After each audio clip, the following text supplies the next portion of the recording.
નમસ્કાર મિત્રો, છેલ્લા લેક્ચર્સની અંદર આ નવમા ચેપ્ટરમાં આપણે કાર્બોદિત પદાર્થો અને લિપિડ એના વિશેની ખૂબ ડિટેલ ચર્ચા કરી. હવે આપણે જે પદાર્થની વાત કરવા જઈ રહ્યા છીએ કાર્બોદિત અને લિપિડની સાથે સાથે જે ખૂબ જ અગત્યના ઘટકો આપણા કોષોમાં જે કાર્બનિક પદાર્થો તરીકે જે જોવા મળે છે એ છે પ્રોટીન, અથવા જેને આપણે ગુજરાતીમાં નત્રલ પદાર્થો તરીકે ઓળખીએ છીએ. તો આ પદાર્થ જે છે એ કેવી રચના ધરાવે છે અને એ કેવા ગુણધર્મો ધરાવે છે એના વિશેની ચર્ચાઓ હવે પછીના આપણા બધા લેક્ચર્સની અંદર આપણે કરીશું. તો સૌથી પહેલી વાત આપણે એ કરીએ કે પ્રોટીનની જે રચના હોય છે એના બંધારણીય ઘટક તરીકે આવેલા હોય છે કાર્બન, હાઇડ્રોજન, ઓક્સિજન અને નાઇટ્રોજન. આ જે ઘટકો છે એ મુખ્ય છે: કાર્બન, હાઇડ્રોજન, ઓક્સિજન અને નાઇટ્રોજન. એ ઉપરાંત ક્યારેક એની અંદર સલ્ફર પણ આવેલું હોય છે. ખાસ યાદ રાખો, કાર્બન જોવા મળે છે, હાઇડ્રોજન જોવા મળે છે, ઓક્સિજન જોવા મળે છે, નાઇટ્રોજન છે અને સલ્ફર છે. તો આટલા બધા તત્વો જે હોય છે એના વડે પ્રોટીન બનેલું હોય છે. ઓકે, હવે આપણે જોઈએ કે પ્રોટીન જે હોય છે એ લખીએ આપણે કે જે પ્રોટીન હોય છે એ એક પ્રકારનો વિષમ પોલિમર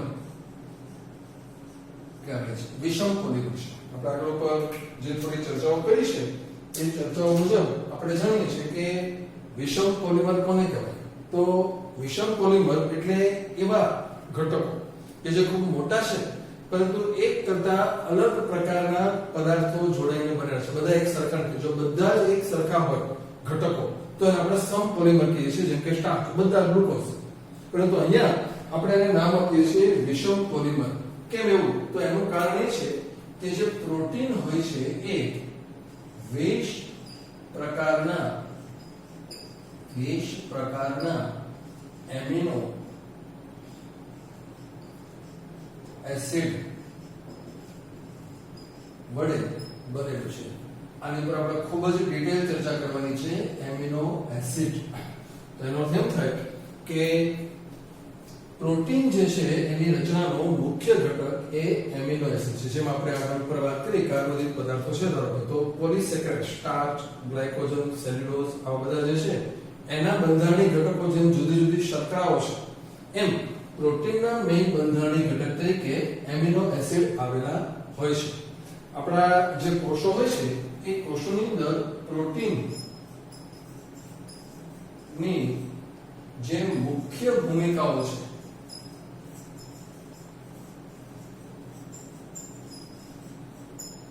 આપણા કોષોની અંદર પ્રોટીન જે અગત્યની ભૂમિકાઓ ભજવે છે એમાંથી કેટલીકની ચર્ચા આપણે અહીંયા કરીએ.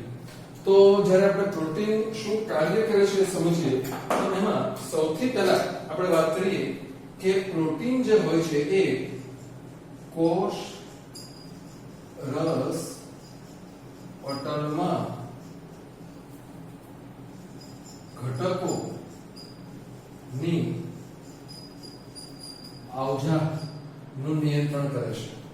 આગળ ઉપર આપણે જે કેટલાક ચેપ્ટર્સ ભણીશું એમાં જોશું કે આપણે જે કોષરસ પટલ હોય છે, આમ તો 8મા ચેપ્ટરમાં પણ તમે થોડું ભણ્યા છો, તો એ ઘટકોની આવજા એટલે કે માર્ગ બનાવે છે અથવા પંપ બનાવે છે. સાદું પ્રસરણ, સાનુકૂલિત પ્રસરણ અને સક્રિય વહન, એ તમે 8મા ચેપ્ટરની અંદર જે ભણ્યા છો તેમાં સાનુકૂલિત પ્રસરણમાં જે માર્ગ આપણને બતાવવામાં આવે છે એ પ્રોટીનના બનેલા છે. સક્રિય વહનમાં જે પંપ બતાવવામાં આવે છે એ પણ પ્રોટીનના બનેલા હોય છે. એટલે કોષોની આવજા જે થતી હોય છે એ કોષોની અંદર ઘટકોની આવજામાં એ ભાગ ભજવતા હોય છે. કેટલાક પ્રોટીન એવા છે કે જે એન્ટીબોડી તરીકે વર્તે છે. એન્ટીબોડી તરીકે વર્તે છે અને જુદા જુદા પ્રકારના ચેપ સામે આપણા શરીરને રક્ષણ આપે છે. તો શરીરની અંદર જે કોઈ ચેપી જીવાણુઓ દાખલ થયા હોય એની સામે લડવા માટે આવા વિશિષ્ટ પ્રકારના એન્ટીબોડી બને છે. આપણે આગળ ઉપર એની 12મા ધોરણમાં ચર્ચા કરીશું કે બધા ઇમ્યુનોગ્લોબ્યુલિન્સ હોતા હોય છે. એ ઉપરાંત કેટલાક પ્રોટીન એવા છે કે જે અંતઃસ્ત્રાવ તરીકે વર્તે છે. અંતઃસ્ત્રાવ તરીકે વર્તે છે. ફોર એક્ઝામ્પલ આપણે જે નામ બહુ સારી રીતે જાણીએ છીએ એવું એક નામ લખીએ તો દાખલા તરીકે ઇન્સ્યુલિન. તો ઇન્સ્યુલિન જે છે એ એક પ્રકારનો અંતઃસ્ત્રાવ છે. એ ઉપરાંત પ્રોટીનની ભૂમિકા આપણે જોઈએ તો ઉત્સેચકો નું બંધારણ બનાવે છે. આપણે આગળ ઉપર વાત કરવાની છે કે આ ચક્રની અંદર વાત આવશે કે જેટલા પણ ઉત્સેચકો આપણા કોષોમાં જોવા મળે છે એમાંથી મોટા ભાગના ઉત્સેચકો એવા છે કે જે પ્રોટીનના બનેલા હોય છે. તો અહીંયા જે મેં લખીને આપ્યું છે એ ખાસ કરીને ખૂબ જ અગત્યની એની ભૂમિકા છે. એ ઉપરાંત અહીંયા આપણે જોઈએ કે કેટલાક જે પ્રોટીન હોય છે કે જે પ્રચલન અને હલન ચલન માટે ભૂમિકા ભજવે છે. આપણે જ્યારે હલનચલન અને પ્રચલનની વાત કરીશું ત્યારે સમજીશું કે કેટલાક પ્રોટીન એવા છે. અહીંયા હું નામ પણ લખી આપું તમને થોડા. દાખલા તરીકે એક્ટિન,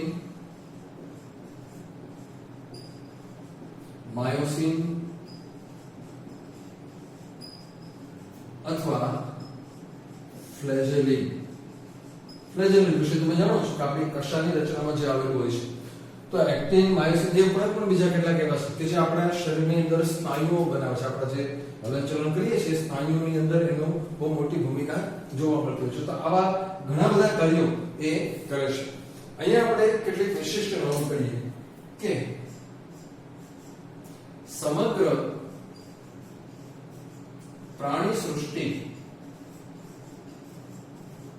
ની જો વાત કરવામાં આવે તો પ્રાણી સૃષ્ટિમાં કોલાજન મુખ્ય છે. કોલાજન નામનું પ્રોટીન છે. પ્રાણીઓની વાત કરીએ છીએ આપણે ખાલી. તો પ્રાણીઓની અંદર સૌથી મોટા પ્રમાણમાં જોવા મળતું જો કોઈ પ્રોટીન હોય તો એ કોલાજન છે.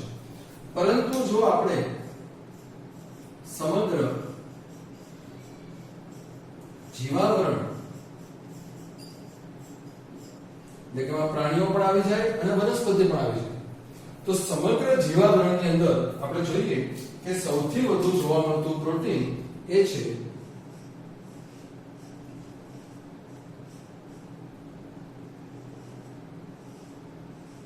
રૂબિસ્કો. આ ટૂંકું નામ છે રૂબિસ્કો. રિબોઝ બાયફોસ્ફેટ કાર્બોક્સિલેઝ ઓક્સિજનેઝ એવું આખું નામ છે. તો આ એવું પ્રોટીન છે કે જે સમગ્ર જીવાવરણની અંદર મુખ્ય છે. તો આવા ઘણા બધા પ્રોટીન પણ આપણને જોવા મળતા હોય છે. અહીંયા વાત આપણે કરીએ એના કેટલાક લક્ષણોની. તો પ્રોટીન જે હોય છે એ કેટલાક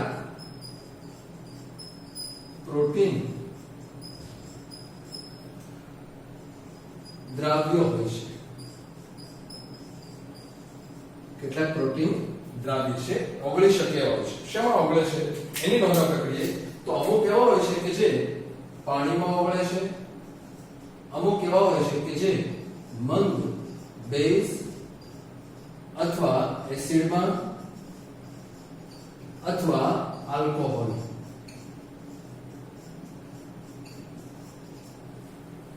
અમુક પ્રોટીન એવા છે કે જે પાણીમાં ઓગળે છે, અમુક પ્રોટીન એવા છે જે મંદ બેઝમાં ઓગળે છે, અમુક એવા છે જે મંદ એસિડમાં ઓગળે છે અથવા અમુક એવા છે જે મંદ આલ્કોહોલમાં ઓગળે છે. પરંતુ કેટલાક પ્રોટીન એવા છે કે જે બિલકુલ અદ્રાવ્ય છે. જેમ કે અહીંયા આપણે નોંધ કરીએ કે કેરેટીન અથવા એને કહેવામાં આવે છે સ્ક્લેરોપ્રોટીન. આ એવું છે કે જે અદ્રાવ્ય પ્રોટીન છે. નામ યાદ રાખીએ આપણે કેરેટીન અથવા એને કહેવામાં આવે છે સ્ક્લેરોપ્રોટીન. ક્યાં આવેલું હોય આ પ્રોટીન? તો પ્રાણીઓની અંદર નખ, ખરી, ભીંગડા, શિંગડા આવા બધાની જે અંગો હોય છે એની અંદર જે પ્રોટીન આવેલું હોય છે એ પ્રોટીન અદ્રાવ્ય પ્રોટીન હોય છે કે જે કોઈ પણ માધ્યમની અંદર દ્રાવ્ય થતું નથી. બીજી કેટલીક બાબતોની નોંધ કરીએ આપણે અહીંયા. તો તો ઊંચું તાપમાન અથવા સાંદ્ર એસિડ અથવા બેઝ અથવા એક્સ કિરણો અથવા યુવી કિરણો આવા બધાની જો અસર થાય, અહીંયા જે આપણે રેડ અક્ષરમાં નામ લખ્યા છે ફરી વખત જોઈએ. ઊંચું તાપમાન આપવામાં આવે અથવા એકદમ સાંદ્ર એસિડ અથવા બેઝની પ્રક્રિયા કરવામાં આવે અથવા જો એની પર એક્સ કિરણો અથવા અલ્ટ્રાવાયોલેટ કિરણોનો મારો ચલાવવામાં આવે તો પ્રોટીન નાશ પામે છે. પ્રોટીન વિઘટન પામે છે, નાશ પામે છે, પોતાના મૂળભૂત ગુણધર્મો ગુમાવે છે. તો આવા બધા પ્રકારના કેટલાક સામાન્ય લક્ષણો એ આપણને પ્રોટીનમાં જોવા મળે છે. હવે આપણે જે વાત કરવાની છે એ છે કે પ્રોટીનના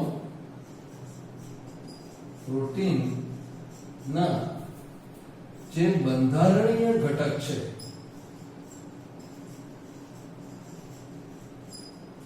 એ છે એમિનો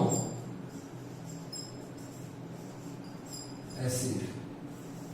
પ્રોટીનનો બંધારણીય ઘટક એમિનો એસિડ છે એટલે આપણે એમિનો એસિડ ઉપર હવે ચર્ચા કરીએ. તો એમિનો એસિડ જે હોય છે એના કેટલાક ગુણધર્મોની ચર્ચા આપણે કરીએ તો એમિનો એસિડની અંદર એક આલ્ફા કાર્બન જોવા મળે છે.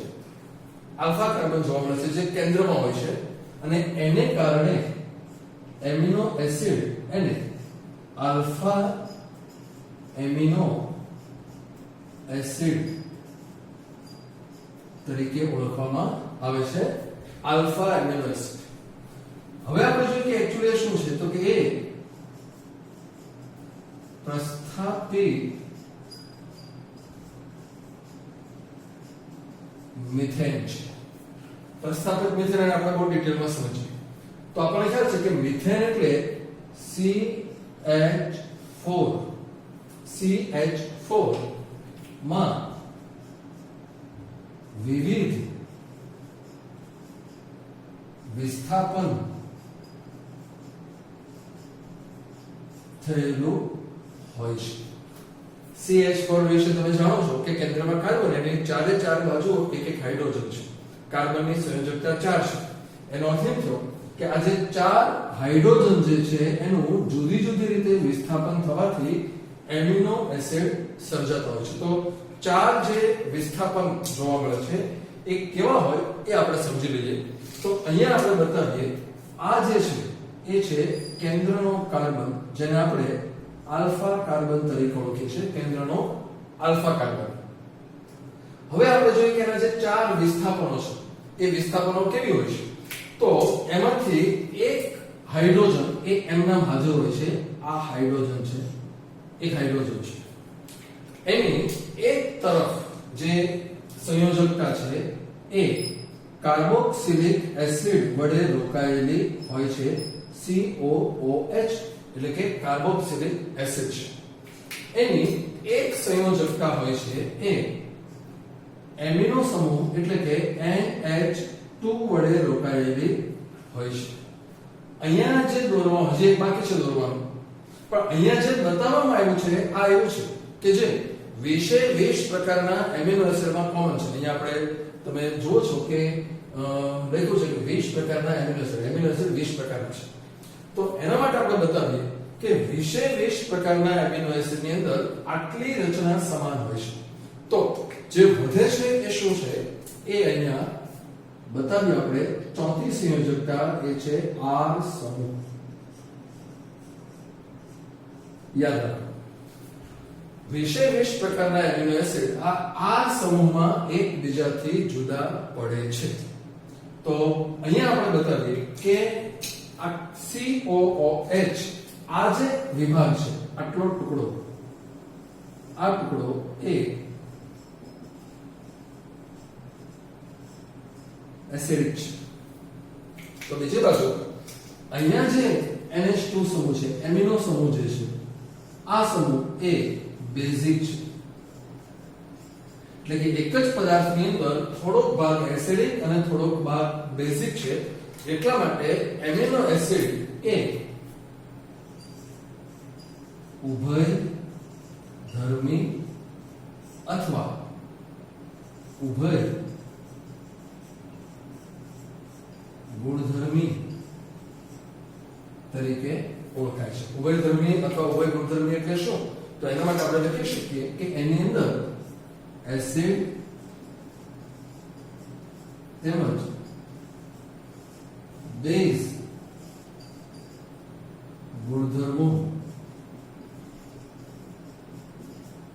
દર્શાવે છે।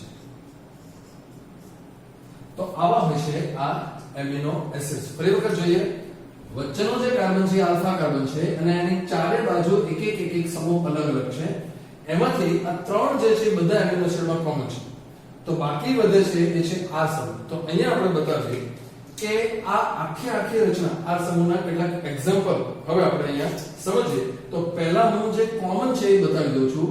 આ કાર્બન છે, અહીંયા કાર્બોક્સિલિક એસિડ છે, ઉપર હાઇડ્રોજન છે અને સાઈડમાં NH2 સમૂહ છે। હજુ એક બતાવીએ આપણે, આ કાર્બન છે, અહીંયા કાર્બોક્સિલિક એસિડ છે, અહીંયા NH2 સમૂહ છે, ઉપર હાઇડ્રોજન છે, અહીંયા આ કાર્બન છે, કાર્બોક્સિલિક એસિડ સમૂહ છે, આ બાજુ NH2 સમૂહ છે અને અહીંયા આ હાઇડ્રોજન છે। તો ત્રણ એમિનો એસિડ માટે મેં ત્રણ રચનાઓ અહીંયા બતાવી છે। હવે એમાં જોઈએ આપણે કે જો આ R સમૂહ તરીકે અહીંયા હાઇડ્રોજન જોડાય, અહીંયા હાઇડ્રોજન હોય, ખાસ યાદ રાખો, બાકીનું જે બ્લેક કલરમાં લખેલું છે બધે સમાન છે। જો આ H હોય તો આ પદાર્થ ગ્લાયસિન છે। એનો અર્થ એમ કે ગ્લાયસિન એક એમિનો એસિડ છે। જો અહીંયા R સમૂહ તરીકે CH3 એટલે કે મિથાઇલ સમૂહ હોય તો આ પદાર્થ એ એલેનિન છે, એટલે કે એલેનિન પણ એક પ્રકારનો એમિનો એસિડ છે। જો આ R સમૂહ તરીકે અહીંયા CH2OH એટલે કે હાઇડ્રોક્સી મિથાઇલ સમૂહ હોય તો આ જ પદાર્થ એ સેરિન છે। તો અહીંયા આપણે જોઈ શકીએ છીએ કે આ ત્રણ એમિનો એસિડની રચના મેં બતાવી છે। આવા 20 છે, એમાંથી ત્રણ બતાવ્યા છે અહીંયા। તો બ્લેક અક્ષરમાં જે તમને દેખાય છે બધું બધામાં કોમન છે, કોઈ ચેન્જ નથી, એટલે કે આ બધું જ એક સમાન રીતે છે। પણ અહીંયા આ R સમૂહ જો H હોય તો ગ્લાયસિન, CH3 એટલે કે મિથાઇલ હોય તો એલેનિન, અને જો CH2 એટલે હાઇડ્રોક્સી મિથાઇલ હોય તો એ સેરિન છે। તો આવા પ્રકારની પ્રકૃતિ જોવા મળે છે। હવે આપણે જોઈએ કે આ બંને હાજર હોવાને કારણે આટલો ભાગ છે તટસ્થ છે। તો R સમૂહ જે હોય છે એ સમૂહને આધારે અહીંયા આપણે થોડીક ચર્ચા વધુ કરીએ।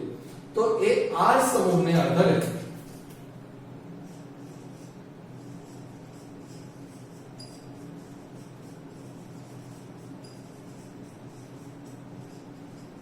આપણે શું બતાવી શકીએ એ જોઈએ આપણે। તો કેટલાક એમિનો એસિડ એવા હોય છે કે જે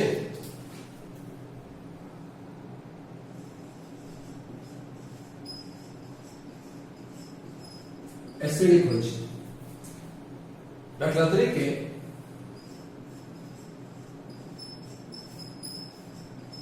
ગ્લુટામિક એસિડ। તો ગ્લુટામિક એસિડ ની અંદર ખાસ યાદ રાખો, ગ્લુટામિક એસિડ નો જે R સમૂહ છે પોતે એસિડિક છે। અહીંયા આ બેને કારણે તટસ્થ બની જશે કારણ કે આ એસિડિક અને આ બેઝિક, પણ આ હાઇડ્રોજનને કારણે અથવા તો જે R સમૂહ હોય છે એ એસિડિક હોવાને કારણે એસિડિક એમિનો એસિડ છે।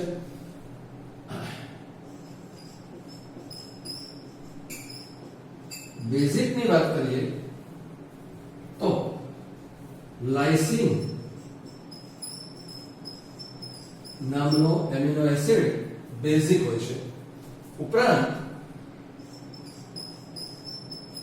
કેટલાક તટસ્થ છે કે જેનો R સમૂહ તટસ્થ હોય છે। દાખલા તરીકે વેલાઇન, તો આ મુખ્ય પ્રકારો છે. એ ઉપરાંત કેટલાક એમિનો એસિડ એવા છે કે જે એરોમેટિક જોવા મળે છે.